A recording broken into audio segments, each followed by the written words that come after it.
Misalkan undang-undang mengatakan bahwa untuk dia menjalankan satu kewenangan dia diberi gaji, diberi upah sekian ribu atau sekian juta. Tapi pada perkembangannya dia enggan atau tidak mau melaksanakan kewenangan itu karena berharap imbalan yang lain, imbalan yang lebih besar. Sehingga kita dengar misalnya istilah atau prinsip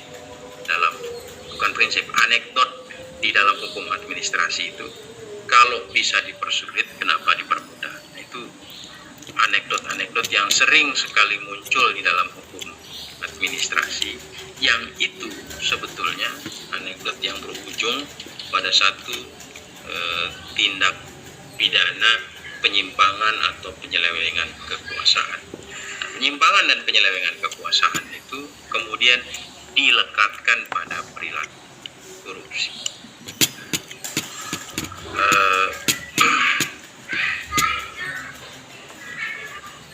Itu satu pengantar diskusi kita pada sore hari ini.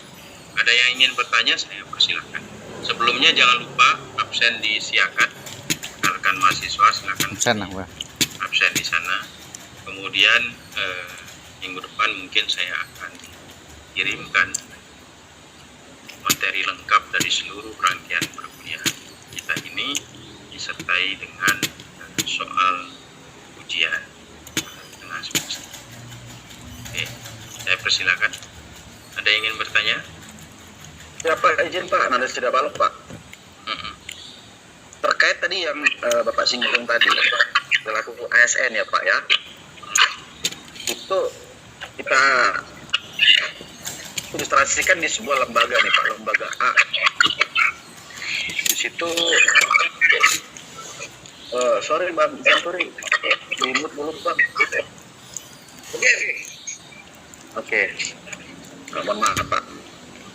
Terus saat para aparatur sipil negara ini menjalankan tugasnya, terus ada salah satu tahanan itu atau napi itu menyuap itu Pak, menyuap salah satu.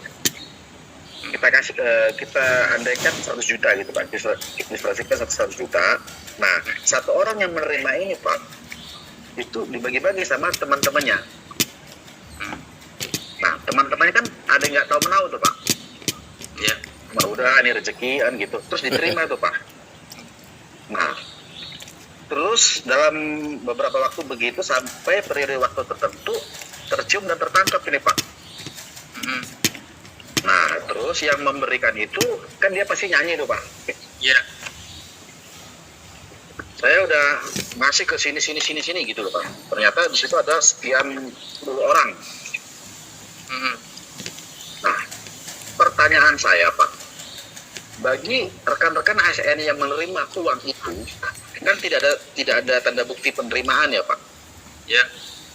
Nah, itu bisa dipersalahkan atau tidak Pak? Kalau bisa bagaimana, kalau tidak bagaimana Pak? Oke. Terima kasih Pak. Terima kasih. Sebelum saya jawab ini, minta tolong kalau yang ada pakai laptop atau pakai komputer, tolong ini di screenshot ya. Nanti dikirim di grup. Ya. Oke. Baik, untuk rekan-rekan mahasiswa sekali lagi yang pakai laptop, yang kebetulan pakai laptop atau pakai komputer, tolong zoomnya di screenshot dan dikirim ke grup ini screenshot. Saya kebetulan pakai handphone. Nah, saya sampaikan di dalam ilmu perundang-undangan, saya cerita dulu ilmu perundang-undangan sedikit. Ada satu teori namanya teori fiksi. Teori fiksi ini kemudian diadopsi juga oleh ilmu lainnya yang berhubungan dengan hukum, termasuk dalam pendekatan hukum pidana. Teori fiksi mengatakan begitu satu peraturan perundang-undangan ditetapkan atau disahkan, maka tidak ada satu orang pun yang berhubungan dengan wilayah penegakan aturan itu. Kalau kita sebut negara Republik Indonesia, begitu satu peraturan perundang-undangan di Indonesia ditetapkan atau disahkan, maka maka seluruh warga negara Indonesia dianggap tahu sekalipun dia tidak tahu. Betul. Dianggap mengerti sekalipun dia tidak mengerti. Dianggap sudah memahami sekalipun dia tidak memahami. Itu Betul Pak, betul. teori fiksi di dalam ilmu perundang-undangan. Itu artinya apa? Tidak ada istilah orang tidak tahu adanya peraturan perundang-undangan. Sekarang bagaimana dengan hukum pidana? Di dalam hukum pidana itu ada sejumlah tahapan atau ada sejumlah istilahnya itu bukan tahapan, istilah kerennya itu stelsel. Stelsel itu tingkatan. Tingkatan pertama itu pelaku. Kemudian kita juga mengenal selain pelaku itu ada turut serta namanya.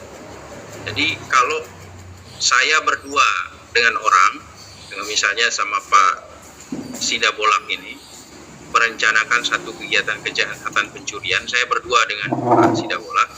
Nah, Pak Sidabolak yang mengeksekusinya, Sidabolak dengan Pak Sidabolak. Saya, Bapak yang mengeksekusinya, saya yang memantau dari belakang. Saya yang memantau dari belakang, melihat-lihat kira-kira ada orang atau enggak. Nah, maka saya dan Bapak adalah pelakunya. Nah, Bapak pelaku utama, saya turut serta di dalam. Tapi antara pelaku utama dan turut serta belum tentu yang utama itu lebih berat hukumannya dan saya lebih ringan misalnya. Enggak, tidak begitu. Sangat tergantung dari bagaimana kejahatan itu direncanakan.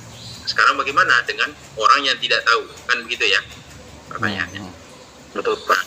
Merujuk daripada ketentuan yang saya kemukakan tadi itu, setiap ASN harus bisa membuktikan dirinya bahwa dia sudah sungguh-sungguh sudah berupaya dengan kuat untuk menolak pemberian apapun, termasuk dari rekan atau mitra kerjanya sendiri, untuk membuktikan bahwa memang dia tidak tahu.